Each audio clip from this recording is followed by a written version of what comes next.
జనసేన పార్టీలో మహిళలకు గౌరవం లేదంటూ తీవ్రస్థాయిలో ఫైర్ అయ్యారు కాకినాడ మాజీ మేయర్ పొలసపల్లి సరోజ.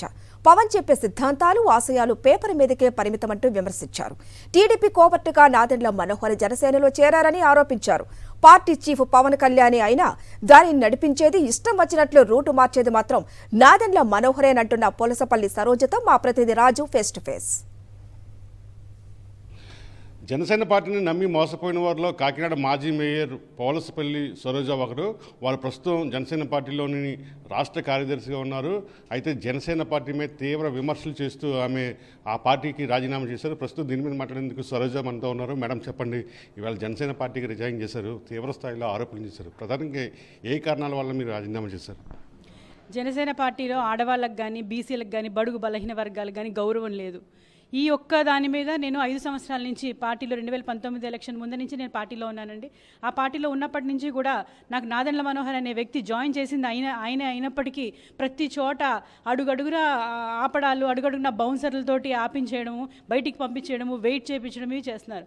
నేను ప్రతి చోట అవమానాలే అండి. మహిళలు అన్న వాళ్ళకి ఎవరికి కూడా పవన్ కళ్యాణ్ గారి దాకా వెళ్ళే అవకాశం ఉండదు. పవన్ కళ్యాణ్ గారి చుట్టూ ఒక క్వార్టరీ ఉంటుంది, కాపుల క్వార్టరీ ఒకటి ఉంటుంది.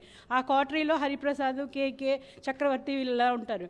వీళ్ళ కళ్ళని ఒక మేజర్ ఒక అతను వచ్చాడు. అతను కూడా ఏంటంటే వెళ్ళిపోండి ఇక్కడ ఇంకెలా అంటే అతను ఏదో మేజర్, అదేదో ఆర్మీ బెటాలియన్ మేజర్ అయినట్టు వాళ్ళందరినీ కూడా చాలా అసహ్యంగా బయటికి పంపించే ఏర్పాట్లు చేస్తూ ఉంటాడు. అంటే అధినేతకి కింద స్థాయి ఉన్న నాయకుల మధ్య కోఆర్డినేషన్ లేదంటారా? ఖచ్చితంగానండి. ఆయన చుట్టుపక్కల ఉన్న వాళ్ళ మాటలు నమ్ముతున్నారు. వీళ్ళందరికీ హెడ్ అయిన కోవట్ నాదెండ్ల మనోహర్ గారి మాటలు నమ్ముతున్నారు. నాదెండ్ల మనోహర్ గారి ఉద్దేశము, వ్యూ క్లియర్గా అర్థమైపోతుంది. చూస్తున్న జనాలందరికీ అర్థమవుతుంది. మరి అధినాయకుడు పవన్ కళ్యాణ్ గారికి ఎందుకు అర్థం అవ్వట్లేదు నాకు అర్థం కావట్లేదు. ఆయన వచ్చింది టీడీపీ పార్టీ ద్వారా కోవట్గా వచ్చారు. కోవట్గా వచ్చి జనసేన పార్టీని ముంచేయడానికే వచ్చారు. పవన్ కళ్యాణ్ గారు ఆయనకు అనుసంధానంలో నడుచుకోవడం అనేది చాలా బాధాకరమైన విషయం. ఆడవాళ్ళకి ఆత్మగౌరవం ఉండదు. పవన్ కళ్యాణ్ గారు ఒక మీటింగ్లో, మైక్లేన్ మీటింగ్లో చెప్పారండి, ఏంటంటే మహిళలకి ఎమోషనల్గా అటాచ్ అయిపోతారంట, రాజకీయాలుగా పనికిరారంట. ఒక్క సీటు మాత్రమే లేడీకి కేటాయించడం జరిగింది. మనోహర్ కోవట్ అని చెప్పి కూడా మీరు ఆరోపణ చేశారు. దాంట్లో ఎంతవరకు వస్తుందంటారు? మీరు చూసుకుంటే చంద్రబాబు నాయుడు గారితో సఖ్యతగా ఉండడం కానీ, ఆయన తీసుకెళ్లి ప్రతిసారి మీటింగ్లో కూర్చోవడం కానీ, ఒక కమ్మ కులానికి సంబంధించినటువంటి వ్యక్తి ఈరోజు జనసేన పార్టీలో టీడీపీతో కలిపేరు అంటే అక్కడ క్లియర్గా మనకు అర్థమవుతుంది. నేను కాపుల పార్టీ అంటున్నాను. ఇది యాక్చువల్గా కాపుల పార్టీ కాదండి, ఇది కూడా కమ్మల పార్టీయే. ఎందుకంటే మనోహర్ గారి ఆధ్వర్యంలో జరుగుతుంది.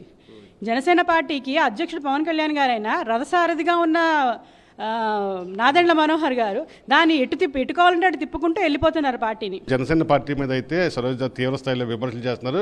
ముఖ్యంగా జనసేన పార్టీకి కానీ, అధినేత పవన్ కళ్యాణ్ కానీ ఆశయాలు, సిద్ధాంతాలు లేవు, కేవలం పేపర్ మీద వరకే అది పరిమితం. ముఖ్యంగా ఆ పార్టీలో ఉన్నటువంటి మహిళలకి ఎలాంటి గౌరవం కూడా లేదు, ఎన్నో అవమానాలను ఎదుర్కొన్నామని, అందుకే పార్టీని వీడి బయటకు వచ్చని చెప్పి కూడా సరోజ చెప్తున్న పరిస్థితి. వీడియో జర్నలిస్ట్ వెంకటరమణతో కలిసి కరస్పాండెంట్ రాజు, సాక్షి టీవీ, కాకినాడ నుండి.